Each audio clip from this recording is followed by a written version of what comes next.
السلام علیکم ورحمۃ اللہ وبرکاتہ۔ آرٹیکل وائس میں روزنامہ ایکسپریس کے آرٹیکل لے کر حاضر خدمت ہوں۔ اگر آپ نے ابھی تک ہمارا چینل آرٹیکل وائس سبسکرائب نہیں کیا تو کائنڈلی پلیز آپ اس کو سبسکرائب کیجئے، کیونکہ آرٹیکل وائس چینل سے حاصل ہونے والی رقم الخاتم پبلک اسکول میں پڑھنے والے یتیم، غریب اور مسکین بچوں کی تعلیمی کفالت میں خرچ کی جاتی ہے۔ تو آئیے کالموں کا آغاز کرتے ہیں۔ آج کا پہلا آرٹیکل لکھا ہے جی وسعت اللہ خان صاحب نے، جتنا وزن اتنی عزت۔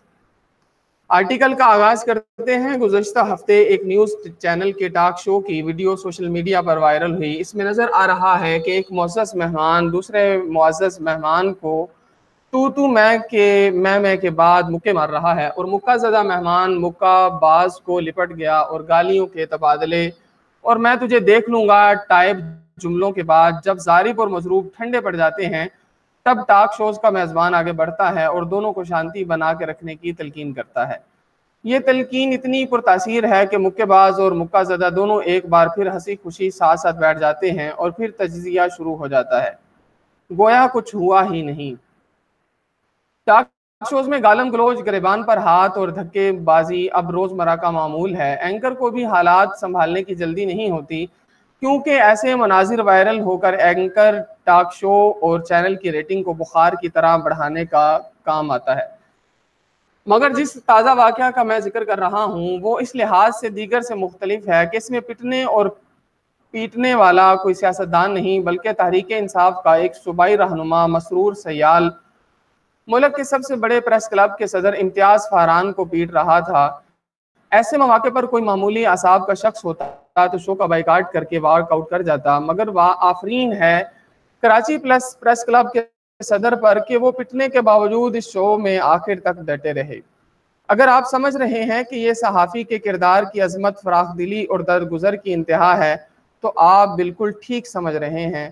درگزر کی انتہا دراصل یہ ہے کہ ویڈیو سوشل میڈیا پر لیک ہونے سے پہلے کسی کو خبر ہی نہیں تھی کہ پریس کلب کے صدر کے ساتھ ایسا کوئی افسوسناک واقعہ ہوا ہے۔ صدر جی وقار اس واقعے کو یوں پی گئے کہ پریس کلب کی منتخب باڈی تک کو نہیں بتایا۔ وہ تو کسی ستم ظریف نے 3-4 دن بعد جب یہ ویڈیو لیک کر دی، تب صدر صاحب نے بھی اپنے اوپر ہونے والے تشدد کا بادل ناخواستہ نوٹس لے لیا اور بازو پر سیاہ پٹی باندھ لی۔ چنانچہ دیگر صحافیوں نے بھی امتیاز فاران پر حملے کو پریس کلب کے عہدہ صدارت پر حملہ سمجھ کر کلب کے گیٹ کے باہر احتجاجی مظاہرہ کیا۔ سندھ اسمبلی کا بائیکاٹ بھی ہوا۔ صوبائی اسمبلیوں نے متفقہ طور پر ایک قرارداد بھی منظور کی جس میں پی ٹی آئی سے اس واقعے کا سخت نوٹس لینے کا مطالبہ کیا گیا۔ پی ٹی آئی کی جانب سے وزیر اعظم کے خصوصی معاون برائے سیاسی امور نعیم الحق نے شدید مذمت کی۔ حملہ آور مسرور سیال کی پارٹی رکنیت عارضی طور پر معطل ہو گئی اور اسے شوکاز نوٹس جاری کرنے کا اعلان کیا گیا۔ نعیم الحق چونکہ خود بھی ایک ٹاک شو میں پیپلز پارٹی کے رہنما جمیل سومرو کو گلاس کھینچ کر مار چکے ہیں اور ایک اور ٹاک شو میں مسلم لیگ نواز کے رہنما دانیال عزیز کو تھپڑ رسید کر چکے ہیں، لہٰذا نعیم الحق سے زیادہ کون ایسے معاملات کی حساسیت کو سمجھ سکتا ہے۔ وزیر سائنس و ٹیکنالوجی فواد چودھری، جنہوں نے 2 ہفتے پہلے ہی فیصل آباد میں ایک شادی کی تقریب میں برقی میڈیا کے صحافی سمیع ابراہیم کی برق رفتارانہ پھینٹی لگائی تھی، انہوں نے بھی پریس کلب کے صدر پی ٹی آئی کے مقامی رہنما کے حملے پر افسوس کا اظہار کیا۔ کراچی پریس کلب 61 برس سے قائم ہے، اس کا ایک شاندار ماضی ہے۔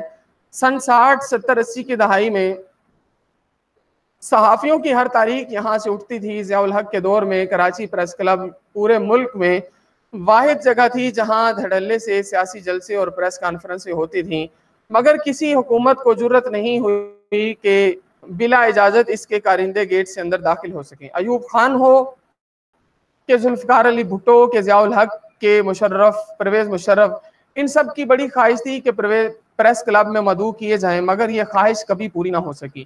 یہ وہ کلب تھا جس کی اعزازی رکنیت کا ملنا کسی اعزازی پی ایچ ڈی سے کم عزت افزا نہیں تھا، مگر یہ سب ماضی ہے۔ کچھ بزرگوں سے سنا، کچھ اپنی آنکھوں سے دیکھا، اب تو یوں ہے کہ دیوار کیا گری میرے کچے مکان کی، لوگوں نے میرے صحن میں رستے بنا لیے۔ ووٹ بینک برقرار رکھنے کی لالچ میں رکنیت حلوائی کی دکان پر دادا جی کی فاتحہ کی طرح بانٹی گئی۔